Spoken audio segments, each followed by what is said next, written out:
வணக்கம். நீங்கள் இணைந்திருப்பது வசந்தம் தொலைக்காட்சியின் இரவு நேர பிரதான செய்திகளுடன்.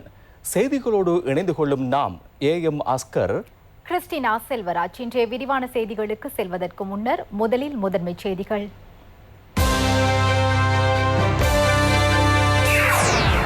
22வது மரணம் நியூமோனியா தாக்கத்தினால் ஏற்பட்டதென பரிசோதனைகளில் உறுதி. கொரோனாவை கட்டுப்படுத்த அரசாங்கம் தவறியுள்ளது என்ற எதிர்க்கட்சி தலைவரின் கூற்றுக்கு ஆளும் கட்சி பதிலடி. தனிமைப்படுத்தல் ஊரடங்கு பிறப்பிக்கப்பட்டுள்ள பகுதிகளிலும் தனிமைப்படுத்தப்பட்டுள்ள பகுதிகளிலும் பாதுகாப்பு பலமான நிலையில். நாட்டுக்கும் நாட்டு மக்களுக்கும் நலம் வேண்டி தொலைக்காட்சியின் தாய் வீட்டினால் ஆசீர்வாத பூஜைகள். மருத்துவ சபையில் மருத்துவராக பதிவு செய்வதற்கான அடிப்படை தகமைகள் அடங்கிய வருத்தமானிக்கு பாராளுமன்றம் அனுமதி. பெசிலின் பாராளுமன்ற பிரவேசம் குறித்து டிலான் எதிர்ப்பு கூறல். ட்ரம்பின் கடைசி மணித்தியால போராட்டம் ஆரம்பம்.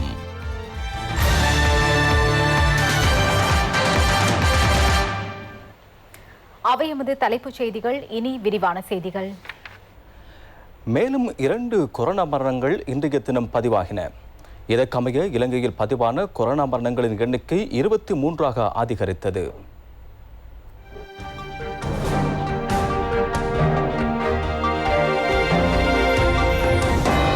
22வது கோவிட் மரணமாக கொழும்பு ஜெம்பட்டா வீதியில் வசித்த 68 வயதுடைய பெண் பதிவாகியுள்ளதாக சுகாதார சேவை பணிப்பாளர் நாயகம் உறுதிப்படுத்தியுள்ளார். கோவிட் நியூமோனியா தாக்கமாக மாற்றமடைந்ததன் காரணமாகவே இந்த உயிரிழப்பு ஏற்பட்டுள்ளது. இன்றைய தினம் 22 மற்றும் 23வது மரணங்கள் பதிவாகின. 22வது மரணம் 81 வயதுடைய கிராண்ட்பாஸ் பகுதியைச் சேர்ந்த பெண் ஆவார். அவரோடு 68 வயதான இன்னும் ஒரு பெண். இவர்கள் இருவரும் தேசிய வைத்தியசாலைக்கு அழைத்து வரும்போது உயிரிழந்துள்ளனர். நாம் இதற்கு முன்னர் கோவிட் தொடர்பில் சொன்ன விடயங்கள் எதிர்வு கூறல்கள் இன்று மெய்ப்பிக்கப்பட்டுள்ளன. 50 வயதுக்கு மேற்பட்டோர் அல்லது வயோதிபர்களுக்கு கோவிட் தொற்று ஏற்பட்டால் அவர்கள் அதிலிருந்து குணமடைவதை விட உயிரிழப்பதற்கு அதிக வாய்ப்புகள் உள்ளன. எமக்கு கோவிட்டிலிருந்து மீள இன்னும் அவகாசம் உள்ளது. கோவிட் ආසාදනය වීමට ධනය බලය හෝ හැකියාව කිසිම දෙයක් අදාළ වෙන්නේ නැහැ. බොණ්ඩ බෙහෙතුත් නැහැ, විදින්න ඉන්ජෙක්ෂනුත් නැහැ. හැබැයි කොවිඩ් හදාගෙනත් බෑ. ඔබ සුපරීක්ෂාකාරීව කටයුතු කිරීම අත්‍යවශ්‍ය වෙනවා. இதற்கமைய நாட்டில் இதுவரை பதிவாகியுள்ள மொத்த தொற்றாளர்களின் எண்ணிக்கை 11,335 ஆகும்.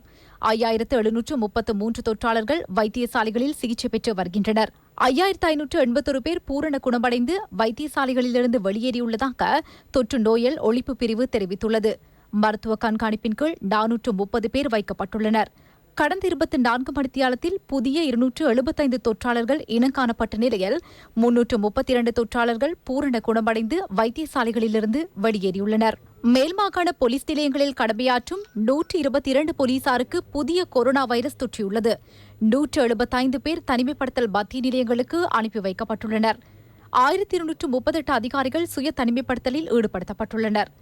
கொரோனா பரவல் காரணமாக கல்வி அமைச்சின் இசுருப்பாய வளாகம் மீள் அறிவித்தல் வரை தற்காலிகமாக மூடப்பட்டுள்ளது. தொற்று நீக்கும் பணிக்காகவே இந்நடவடிக்கை எடுக்கப்பட்டதாக கல்வி அமைச்சு தெரிவித்துள்ளது. துறைமுக அதிகார சபையில் மேலும் 200 பேருக்கு PCR பரிசோதனை மேற்கொள்ளப்பட்டுள்ளது. எழுமாறாக தெரிவு செய்யப்பட்டவர்கள் இவ்வாறு PCR பரிசோதனைக்கு உட்படுத்தப்பட்டனர். தொழிற்சாலைகளுக்கு மீண்டும் கொரோனா வைரஸ் அச்சுறுத்தல் ஏற்பட்டால் இது அபாயகரமான நிலைமையாக மாறும் என அரசு மருத்துவ அதிகாரிகள் சங்கம் அறிவித்துள்ளது. கொரணை பகுதியில் பிரதான ஆடை தொழிற்சாலை ஒன்றில் 5,200க்கும் மேற்பட்ட ஊழியர்கள் சேவையாற்றும் நிலையில் 100க்கும் மேற்பட்ட மாதிரிகள் எடுக்கப்பட்டு PCR பரிசோதனைகள் மேற்கொள்ளப்பட்டன. இதில் 34 பேருக்கு தொற்று இருப்பது உறுதி செய்யப்பட்டது. தற்செயலாகவேனும் இங்கு பெரிய கொத்தணிகள் உருவாகினால் இந்த கட்டமைப்புக்கு அதனை தாங்கிக் கொள்ள முடியாது. இங்கு பணிபுரியும் அனைவரையும் PCR பரிசோதனைக்குட்படுத்தி அபாய நிலையை மதிப்பிட வேண்டும். இதனூடாகவே கொத்தணியை கட்டுப்படுத்த முடியும். இதுவரை 23 தொழிற்சாலை தொற்றாளர்கள் கண்டுபிடிக்கப்பட்டுள்ளனர். தொழிற்சாலை உரிமையாளர்கள், அதிகாரிகள் மற்றும் முகாமைத்துவத்துக்கு இதில் பாரிய பொறுப்பு இருக்கின்றது. இதே நேரம் கொரோனா தொற்றை ஒழிப்பதற்காக ஊடகவியலாளர்கள் மேற்கொள்ளும் பணிகள் பாராட்டத்தக்கது என அமைச்சர் கெஹலிய ரம்புக்வெல தெரிவித்துள்ளார். ஊடகவியலாளர் இந்த சந்தர்ப்பத்தில் ஆற்றும் சேவை குறித்து அமைச்சர் வெளியிட்டுள்ள அறிக்கையிலேயே இவ்வாறு குறிப்பிடப்பட்டுள்ளது.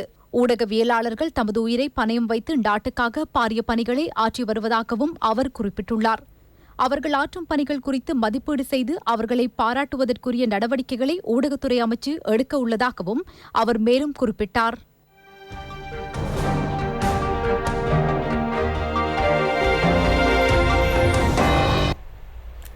இதேவேளை இலங்கையில் மேலும் 272 பேருக்கு கொரோனா தொற்று இருப்பது உறுதிப்படுத்தப்பட்டுள்ளது. குறித்த தொற்றாளர்களில் 3 பேர் தனிமைப்படுத்த நிலையங்களில் உள்ளவர்கள் என்றும் ஏனைய 269 பேரும் பாலியோகொட தொற்றாளர்களுடன் நெருங்கி பழகியவர்கள் என்றும் ராணுவ தளபதி லெப்டினன்ட் ஜெனரல் ஷவேந்திர சில்வா தெரிவித்துள்ளார். நாட்டின் பல போலீஸ் அதிகார பிரிவுகளில் தனிமைப்படுத்தல் ஊரடங்கு அமலில் உள்ளது. மேலும் சில பிரதேசங்கள் தனிமைப்படுத்தப்பட்டுள்ளதாக போலீசார் தெரிவிக்கின்றனர்.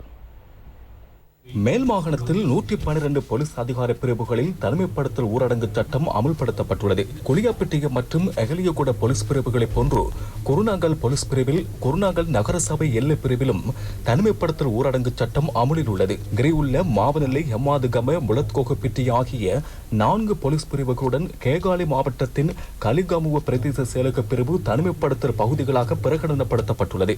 இன்று காலை 6 மணியுடன் நிறைவடைந்த 24 மணித்தியாலங்களுக்குள் தனிமைப்படுத்தல் ஊரடங்கு சட்டத்தை மீறிய 180 பேர் கைது செய்யப்பட்டதுடன் 25 வாகனங்களும் கைப்பற்றப்பட்டன.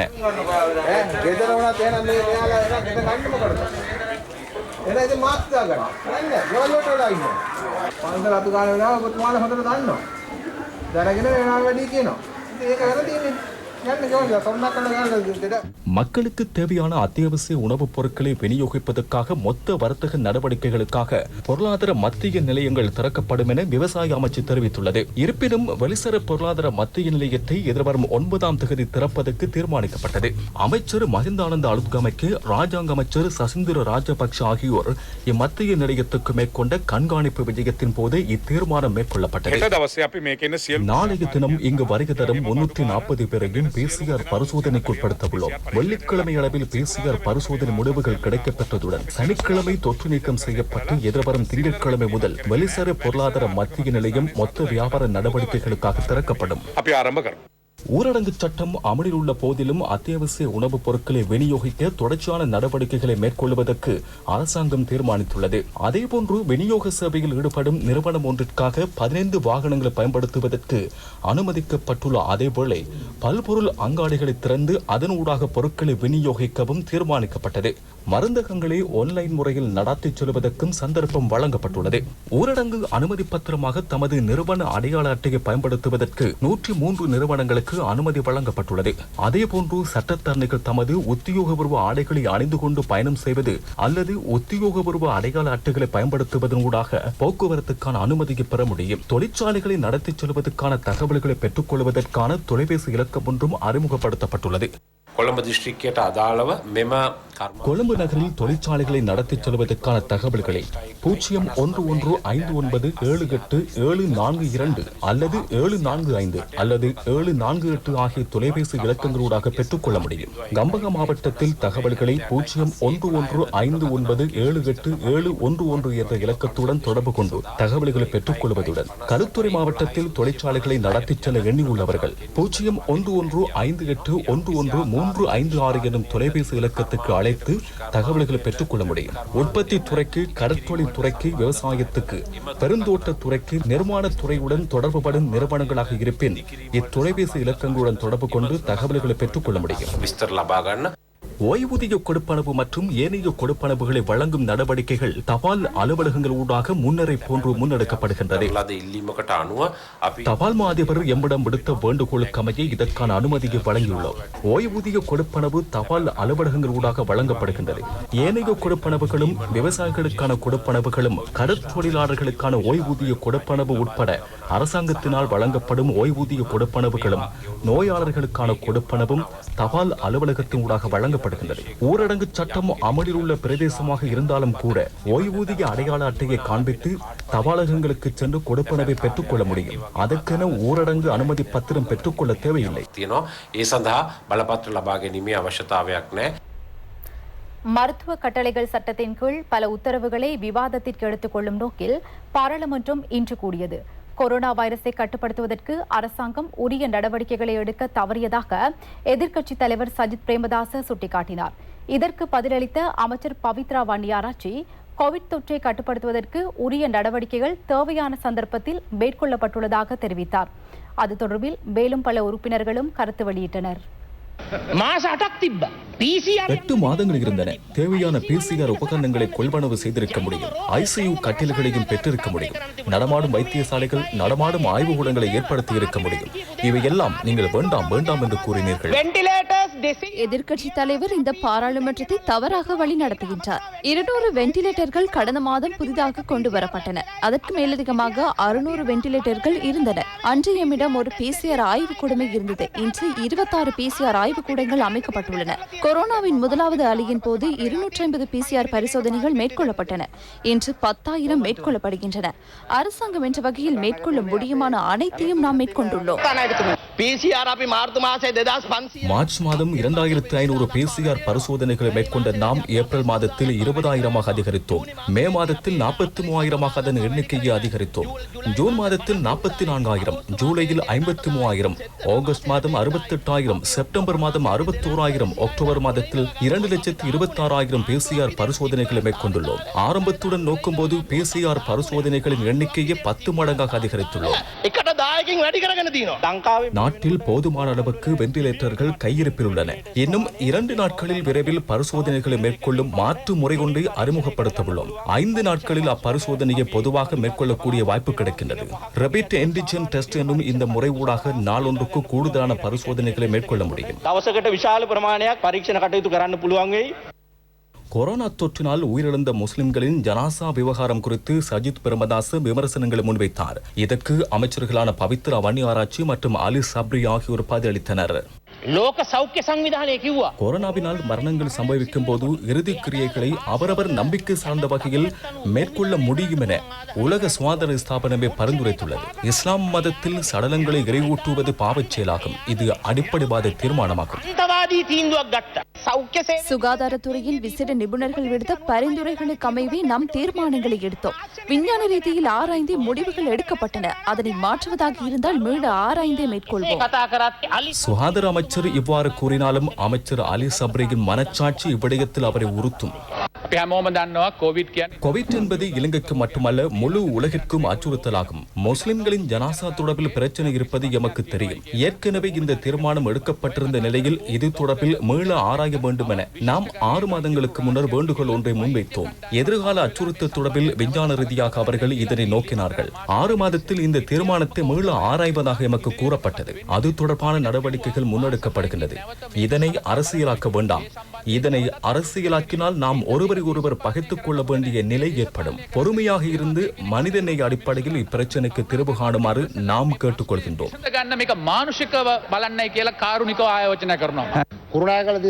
குருநாகல் மாவட்டத்தில் பல போலீஸ் அதிகார பிரிவுகளில் ஊரடங்கு சட்டம் பிறப்பிக்கப்பட்டுள்ளதுடன் சில பகுதிகள் முடக்கப்பட்டுள்ளன. 5,000 ரூபாய் கொடுப்பனவு அப்பகுதிகளில் உள்ள எவருக்கும் கிடைக்கவில்லை. நேற்று முதல் குருநாகல் மாவட்டத்தில் 10,000 ரூபாய் பெறுமதியான உலர் உணவு பொதி வழங்கப்படுகின்றன. 5,000 ரூபாய் கொடுப்பனவு தொடர்பில் பிரதமருடனும் பெசில் ராஜபக்சவுடனும் பேசி அவற்றையும் வழங்குவதற்கான ஏற்பாடுகளை செய்துள்ளார். தேசிய அனர்த்த முகாமைத்துவ சபையை பிரதமர் உடனடியாக தாவித்து எதிர்க்கட்சி உறுப்பினர்களுக்கும் அதில் கலந்து கொள்வதற்கான வாய்ப்பை வழங்குமாறு கேட்டுக்கொள்கின்றோம்.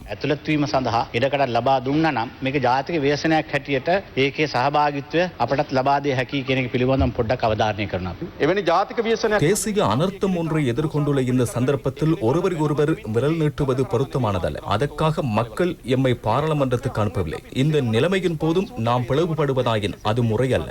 இதனை கட்டுப்படுத்துவதற்கு எமது பங்களிப்பையும் நாம் வழங்க வேண்டும். நாட்டு மக்களுக்கும் உலக மக்களுக்கும் ஆசை வேண்டி ஏற்பாடு செய்யப்பட்டுள்ள ITN ஆசீர்வாத பூஜைகள் எதிர்வரும் 7ஆம் தேதி நடைபெறவுள்ளன. கொரோனா வைரஸ் தொற்றினால் பாதிக்கப்பட்டுள்ள எமது நாட்டு மக்களுக்கும் உலக மக்களுக்கும் ஆசை வேண்டி இவ்வாசீர்வாத பூஜைகள் இடம்பெறவுள்ளன. ITN ஊடக வலயம் ஏற்பாடு செய்யும் இந்த பூஜையில் அனைத்து மதங்களையும் சேர்ந்தவர்களும் தமது மதங்களுக்கு ஏற்ப ஆசீர்வாதம் அளிக்க முடியும். எதிர்வரும் 7ஆம் தேதி மாலை 5 மணி முதல் 6:30 மணி வரை சுயாதீன தொலைக்காட்சி சேவை ஊடாக இது நேரடியாக ஒளிபரப்பு செய்யப்படும். நவகமோ தேவாலயத்தின் கண்ணகி அம்மாளுக்கு நேர்த்திக்கடனும் இதன் போது நிறைவேற்றப்படும். சகல மதங்களையும் சேர்ந்தவர்களுக்கு தமது வீடுகளிலிருந்தே இப்பூஜைகளில் கலந்து கொள்ள முடியும். பௌத்த, இந்து, கத்தோலிக்க மற்றும் இஸ்லாமிய மத வழிபாடுகளும் இடம்பெறும். இது மிகவும் காலோசிதமானதென மகா சங்கத்தினர் சுட்டிக்காட்டியுள்ளனர். கொரோனா தாக்கத்திலிருந்து விடுபட அருளாசி வேண்டி வவுனியாவில் விசேட பிரார்த்தனை ஒன்று இடம்பெற்றது. பிரதமரின் வழிகாட்டுதலின் கீழ் புத்த சாசன சமய மற்றும் கலாசார அலுவல்கள் அமைச்சின் அறிவுறுத்தலுக்கு அமைய இந்து சமய கலாசார அலுவலக திணைக்களத்தினால் நாட்டில் வாழ்கின்ற மக்கள் அனைவரும் கொரோனா வைரஸ் தாக்கத்திலிருந்து மீள்வதற்கு அருளாசி வேண்டி நாடு முழுவதிலும் உள்ள இந்து ஆலயங்களில் விசேட பிரார்த்தனை வழிபாடுகளில் ஈடுபடுமாறு வேண்டுகோள் விடுக்கப்பட்டுள்ளது. இதற்கமைய வவுனியா வைரவ புளியங்குளம் ஆதிவிநாயகர் ஆலயத்தில் ஆலய பிரதம குரு VM சர்மா குருக்கள் தலைமையில் பூஜை வழிபாடுகள் இடம்பெற்றன.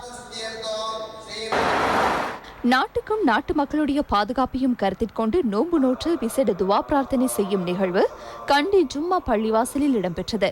கண்டி மாவட்ட ஜம்மீத்துல் உலமா மாவட்ட பள்ளிவாசல்கள் சம்மேளனம் இணைந்து இதனை ஏற்பாடு செய்திருந்தது. மாவட்ட உலமா சபை தலைவர் மௌலவி H உமர்தீன் தலைமையில் இடம்பெற்ற நிகழ்வில் கண்டி மாவட்ட ஜம்மீத்துல் உலமா சபை மாவட்ட பள்ளிவாசல்கள் சம்மேளனம் இணைந்து இதனை ஏற்பாடு செய்திருந்தது.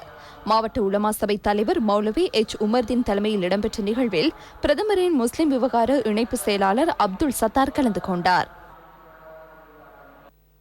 ஸ்ரீலங்கா பொதுஜன முன்னணி மிக குறுகிய காலத்தில் மாபெரும் வெற்றியை ஈட்டுவதற்கு அதன் ஸ்தாபகர் பெசில் ராஜபக்சவே காரணம் என பாராளுமன்ற உறுப்பினர் டிலான் பெரேரா தெரிவித்துள்ளார். பெசில் ராஜபக்ச பாராளுமன்றத்தை பிரதிநிதித்துவப்படுத்துவது பெரும்பான்மை மக்களின் எதிர்பார்ப்பாகும் என அவர் மேலும் தெரிவித்தார். இதே நேரம் அமைச்சர் மஹிந்த அமரவீரவும் இது தொடர்பில் கருத்து வெளியிட்டார்.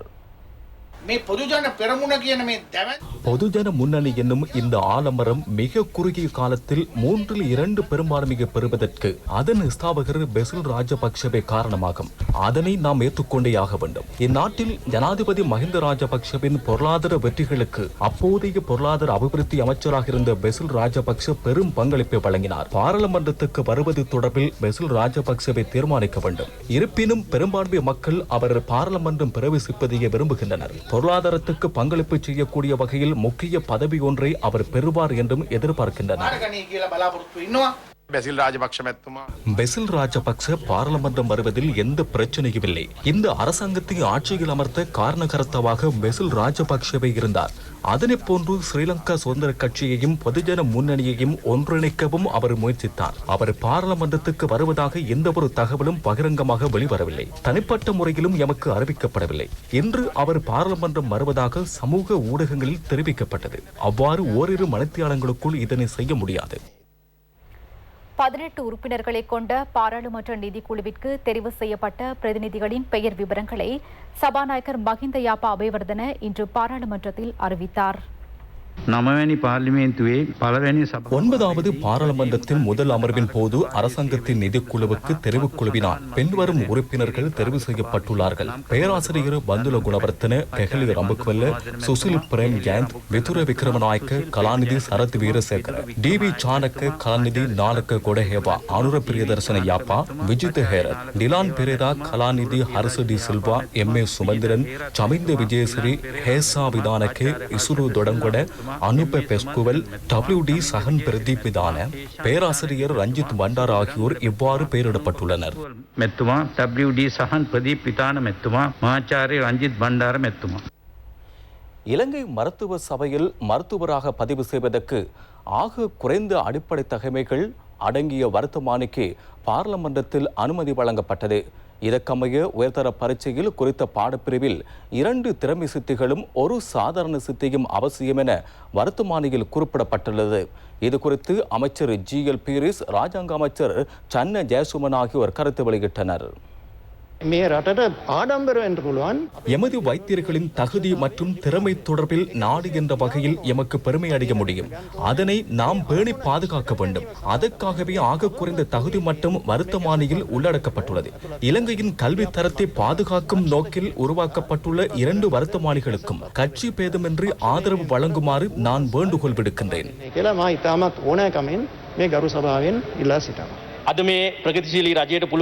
மருத்துவ கல்வியின் ஆக குறைந்த அடிப்படை தகமையை சட்டமாக்க எமது முற்போக்கான அரசாங்கத்தினால் முடிந்துள்ளது. வெளிநாட்டில் மருத்துவ படிப்பை முடித்துவிட்டு இலங்கையில் வந்து பணியாற்றுபவர்கள் தொடர்பிலேயே விசேட கவனம் செலுத்தப்பட்டுள்ளது. உயர் தரத்தில் சித்தி அடையாதவர்களும் பணப்பலத்தை பயன்படுத்தி வெளிநாடுகளில் மருத்துவ கற்கைகளை தொடர்ந்து பின்னர் இலங்கையில் வைத்தியர்களாக பணியாற்றுகின்றனர். கடந்த பல வருடங்களாக இது திட்டமிட்ட முறையில் இடம்பெற்றது. அவை அனைத்துக்கும் இதனூடாக முற்றுப்புள்ளி வைக்கப்படும். ஆக குறைந்த அடிப்படை அடிப்படை தகமையாக 2 Cயும் 1 Sம் இருந்தால் போதுமானதா? අද සිට නියම වෙනවා. பாராளுமன்ற சபைக்கு பிரதமரின் பிரதிநிதியாக கடற்றொழில் அமைச்சர் டக்ளஸ் தேவானந்தா தெரிவு செய்யப்பட்டுள்ளார். பிரதமர் மஹிந்த ராஜபக்ச முன்வைத்த யோசனைக்கு அமைய அமைச்சர் டக்ளஸ் தேவானந்தா பாராளுமன்ற சபைக்கு தெரிவு செய்யப்பட்டுள்ளார். இதற்கு சபாநாயகரின் அனுமதியும் கிடைக்கப்பட்டது. 20வது அரசியலமைப்பு திருத்தத்திற்கு அமைய பாராளுமன்ற சபைக்கு பிரதமர், சபாநாயகர், எதிர்க்கட்சி தலைவர் மற்றும் பிரதமரின் பிரதிநிதிகள் தெரிவு செய்யப்படுவார்கள். இதற்கு மேலதிகமாக சபாநாயகர் மற்றும் எதிர்க்கட்சி தலைவர் தெரிவு செய்யும் 2 உறுப்பினர்களும் பாராளுமன்ற சபையில் உள்ளடக்கப்படும். மத்திய மலைநாட்டின் பல பிரதேசங்களில் தற்போது பனிமூட்டம் நிலவுவதனால் பகல் வேளைகளிலும் இருள் சூழ்ந்து காணப்படுவதாக எமது செய்தியாளர்கள் தெரிவிக்கின்றனர். வலப்பனை, மந்தாரம் நுவர, மதுரட்ட, ஹேவாஹெட்ட, லுல்கந்துர, தெல்தொட்ட ஆகிய பிரதேசங்கள் முழுமையாக பனியால் மூடப்பட்டுள்ளது. மழை பெய்வதற்கான சாத்தியக்கூறுகள் இல்லாத நிலையில் அப்பகுதிகளில் இவ்வாறு இருள் சூழ்ந்துள்ளமை விசேட நிகழ்வென்றென மக்கள் தெரிவிக்கின்றனர். இதே நேரம் இந்தியாவில் மாசடைந்த வழி இலங்கைக்குள் பரவியுள்ளதனால் இந்நாட்டின் வளிமண்டலத்தில் தூசு துணிகைகளின் எண்ணிக்கை அதிகரித்துள்ளதாக சுற்றுலா அமைச்சர் மஹிந்த அமரவீர தெரிவித்துள்ளார். இது தொடர்பில் விசேட அவதானம் செலுத்தப்பட்டுள்ளதாகவும் அவர் குறிப்பிட்டார். தேசிய கட்டிட ஆராய்ச்சி நிர்வாகம் மற்றும் வளிமண்டலவிய திணைக்களம் இது தொடர்பாக பல ஆய்வுகளை மேற்கொண்டுள்ளது. இலங்கையின் வாயு மண்டலத்தில் தூசு துணிக்கைகளின் அளவு அதிகரித்துள்ளதாக இதன்போது தெரிய வந்துள்ளது. இந்தியாவில் வளி மாசடைதல் ஏற்பட்டுள்ளது. அவ்வாறு மாசடைந்த வழி இலங்கையில் பரவியதாக எமக்கு தகவல் கிடைத்துள்ளது. சுகாதார தரப்பு அரசாங்கம் வழங்கும் ஆலோசனைகளை பின்பற்றுமாறும் நாம் கூறிக்கொள்கின்றோம். පණිවිඩය තමයි අපිට ලැබිලා තියෙන්නේ. කෙසේ වෙතත් ඒ පිළිබඳව සෞඛ්‍යාංශ රාජ්‍ය දෙන නිර්දේශ පිළිපදින්න කියන ඉල්ලීමත් අපි මේ අවස්ථාවේ කරන්නට කැමතියි. பாணந்துறை கரையோரத்தில் நேற்று கரையொதுங்கிய திமிங்கிலங்களில் 4 திமிங்கிலங்கள் இறந்துள்ளன. இதன் பின்னர் மேற்கொள்ளப்பட்ட நடவடிக்கைகள் காரணமாக 100 திமிங்கிலங்களை ஆழ்கடலுக்கு விடுவிக்கப்பட்டன. இறந்த திமிங்கிலங்கள் தொடர்பான பரிசோதனைகள் இன்று இடம்பெற்றன. 100க்கும் மேற்பட்ட திமிங்கிலங்கள் இவ்வாறு பாதுகாப்பாக ஆழ்கடலில் விடுவிக்கப்பட்டன. கடற்படை, கரையோர பாதுகாப்பு திணைக்களம், போலீஸ் உயிர்காப்பு பிரிவு மற்றும் பிரதேசவாசிகள் இணைந்து இதற்கான நடவடிக்கைகளில் நேற்றிரவு முழுவதும் ஈடுபட்டன. அமைச்சர் CB ரத்நாயக்க, ராஜாங்க அமைச்சர் காஞ்சன விஜயசேகர, மேல் மாகாணத்திற்கு பொறுப்பான சிரேஷ்ட பிரதி போலீஸ் மா அதிபர் உள்ளிட்டோர் நிலைமைகளை கண்டறிவதற்காக பாணந்துறை கடற்கரையோர பகுதிக்கு விஜயம் செய்தனர். இறந்த திமிங்கிலங்கள் தொடர்பான பரிசோதனைகள் அத்திட்டிய வனஜீவராசிகள் தடுப்பு மையத்தின் மிருக வைத்தியர் சுகத் ஜெயவர்த்தன தலைமையில் பாணந்துறை கரையோர பகுதியில் நடைபெற்றது. இறந்த திமிங்கிலங்களின் உடம்பின் உட்பகுதியில் அசாதாரண நிலை தோற்றியிருந்தது. அதன் மாதிரிகள் எடுக்கப்பட்டு பரிசோதனைகளுக்காக அனுப்பி வைக்கப்பட்டன. இறப்பிற்கான காரணம் விரைவில் தெரியவரும். இந்த திமிங்கில கூட்டத்தில் ஒரு திமிங்கிலத்திற்கு ஏதாவது அசாதாரண நிலை ஏற்பட்டால் எஞ்சிய திமிங்கிலங்களும் அதனை பின்தொடரும். அதன் காரணமாகவே இவ்வாறு திமிங்கில கூட்டம் கரை ஒதுங்கியிருக்கலாம் என நினைக்கின்றோம்.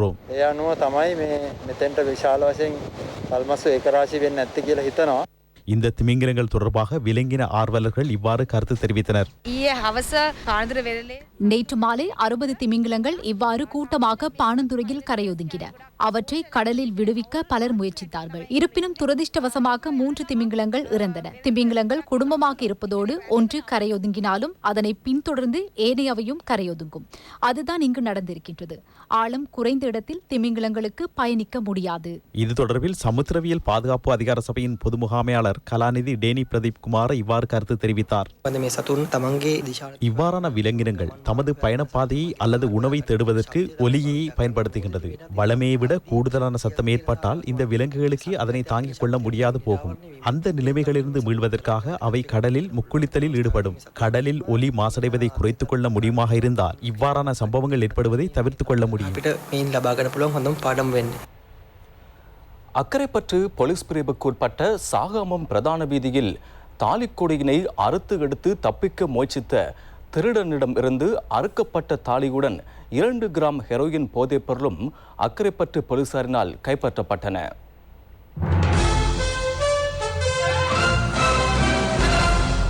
கைது செய்யப்பட்டவர் அட்டாளைச்சேனை பிரதேசத்தை சேர்ந்தவர் என்பதுடன் அவருடன் பயணித்த மற்றொருவரை தேடி போலீசார் விசாரணைகளை முன்னெடுத்துள்ளனர். திருடனை பிடிப்பதற்கான முயற்சியில் இறங்கிய கணவன், மனைவி, பிள்ளை மற்றும் தாலியினை பறித்தெடுத்த திருடன் வீதியில் பயணித்த ஆசிரியர் என 5 விபத்துக்குள்ளாகி அக்கரைப்பற்று ஆதார வைத்தியசாலையில் அனுமதிக்கப்பட்ட நிலையில் 2 மேலதிக சிகிச்சைகளுக்காக கல்முனை மற்றும் அம்பாறை வைத்தியசாலைகளுக்கு மாற்றப்பட்டனர்.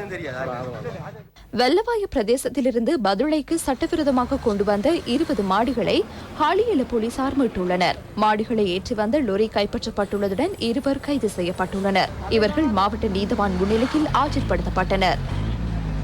வாழைச்சேனை போலீஸ் பிரிவில் சட்டவிரோத செயலில் ஈடுபட்ட நிலையில் போதைப் பொருளுடன் வெவ்வேறு இடங்களில் 2 பேர் கைது செய்யப்பட்டனர். சட்டவிரோதமாக துருக்கி நாட்டு சிகரெட்டை விற்பனை செய்த பெண்ணொருவர் கைது செய்யப்பட்டதுடன் 800 துருக்கி நாட்டு சிகரெட்டுகளும் 400 மில்லிகிராம் ஹெரோயினும் கைப்பற்றப்பட்டது. இந்நிலையில் சட்டவிரோதமான முறையில் ஊரடங்கு வேளையில் பியர் கொள்கலன்களை கொண்டு சென்ற ஒருவர் கைது செய்யப்பட்டு அவரிடமிருந்து 72 பியர் கொள்கலன்கள் கைப்பற்றப்பட்டதாக போலீஸ் நிலைய பொறுப்பதிகாரி தனஞ்சய பரமுன தெரிவித்தார்.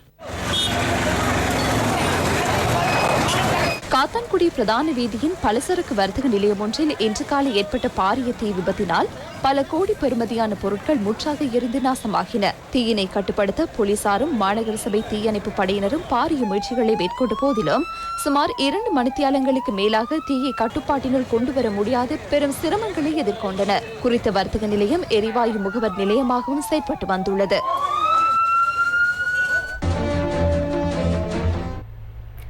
கிண்ணியா பிரதேசத்தின் சாந்தி நகர் கிராமத்தில் குடிநீருக்கான தட்டுப்பாடு நிலவுவதால் மக்கள் பல்வேறு அசௌகரியங்களை எதிர்கொண்டு வருகின்றனர்.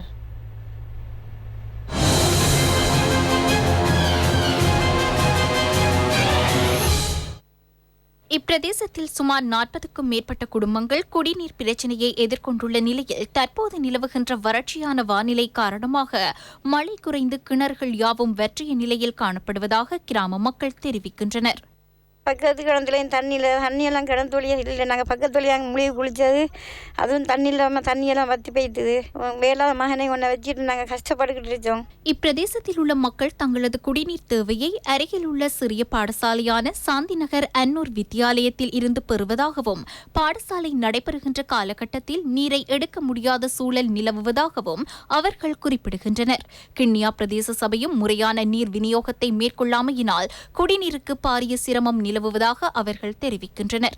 சாந்தி நகர் மக்களின் தாக சாந்திக்காவது தண்ணீரை பெற்றுக் கொடுக்க உரியவர்கள் நடவடிக்கை எடுக்க வேண்டும் என அப்பகுதி மக்கள் கோரிக்கை விடுக்கின்றனர். 40 குடும்பத்துக்கு மேற்பட்டார்கள் இருக்காங்க. ஆனால் குடி தண்ணீர் இல்லாத சூழ்நிலையில மிகவும் கஷ்டமான சூழ்நிலையில் இந்த இருக்கின்ற சின்னஞ்சிறார்கள் எதிர்காலத்தில் இவ்வாறு தான் நோய்வாய்ப்பட்டு இருக்க வேண்டுமா? இங்கு இருக்கின்ற வயோதிகர்களுடைய சூழ்நிலை என்ன? கிட்டத்தட்ட 40 குடும்பத்துக்கு மேற்பட்ட 100 வாக்காளர்கள் இருக்கின்றார்கள் இந்த இடத்தில். இந்த 100 வாக்கு மட்டும்தான் உங்களுக்கு தேவையா அல்லது இந்த இளைஞர்களுடைய எதிர்காலம் தேவையா?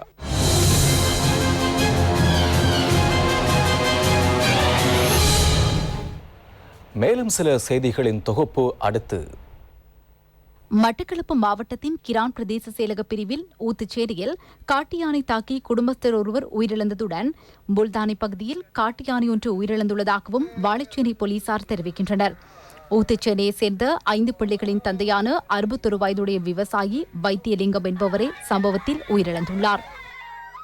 ஓட்டமாவடி பிரதேச செயலாளர் பிரிவில் கொரோனா தொற்று மற்றும் டெங்கு பரவலை கட்டுப்படுத்தும் நோக்கில் பிரதேச செயலகம் மற்றும் ஓட்டமாவடி சுகாதார வைத்திய அதிகாரி அலுவலக பிரிவு இணைந்து பல்வேறு வேலைத்திட்டங்களை மேற்கொண்டுள்ளது. டெங்கு நோயை கட்டுப்படுத்தும் நோக்கில் பட்டதாரி பயிலுடர்களை இணைத்து புகை விசிறல் நடவடிக்கை இடம்பெற்றது.